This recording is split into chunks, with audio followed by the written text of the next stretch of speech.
Jah, väga hea. Minu kõrval on Aleksander Arapkin, kohtunik. Minu hinnangul kõige rõõmsameelsem ja lõbusam kohtunik. Miks sa enam ei tantsi?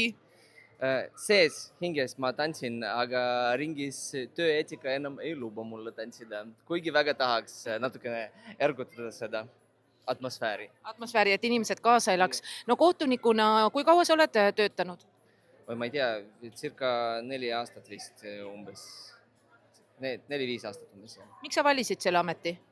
No see ei ole päris amet tegelikult, see on ise tegelen tai-boksiga ja siis oli vaja, et keegi ju peab sellega tegelema ja eriti no, see on oluline nii lastele kui täiskasvanutele ja kui sa näed, kui elavad kaasa lapsevanemad ja küll nad on väiksed lapsed, aga nende jaoks on ju kõik väga reaalne, need emotsioonid ja see nagu elu, mis seal toimub, ise oled nagu selle sees, see annab ka nagu sihuke nagu elava energiat. Eluenergia. Sul on endal 3-aastane poeg Jaroslav, mängib trummi, soovitan minna Instagrami vaadata, tõeline trummifanatt, nii hea energiaga.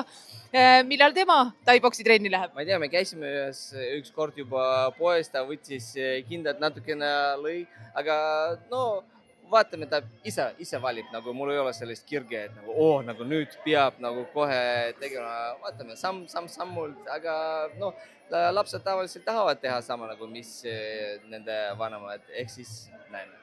Saad sa öelda, et võitlussport ka ühendab, et kui vanemad ja lapsed lähevad koos trenni, siin on küll lugusid, et noored lähevad enne, siis vanemad järgi või vastupidi, vanemad ees ja lapsed järgi. Ühendab võitlussport inimesi? Ja kindlasti see on üks aspekt ja mis ma tahan ka mainida, et mõned inimesed mõtlevad, et tai-boks ja võitluskunstid on sellised individualistlikud spordid, kus sa lihtsalt üksi käid, aga tegelikult meeskond on väga oluline, nagu küll trennis, nagu kui sinu kaaslased ei toeta sind, kui sina ei toeta enda kaaslasi ja siin ka me näeme võistlustes, kõik toetavad teineteist ja see atmosfäär on väga-väga oluline, et me kõik nagu, et tegelikult ma ütlen isegi nagu jalgpallis on rohkem selline konkurents, et ühes meeskonnas sa pead olema kedagi, et omadega konkureerid. Siin nagu me kõik toetame teineteist, nagu, et küll see on individualistlik sport, aga ilma meeskonnata pole võimalik.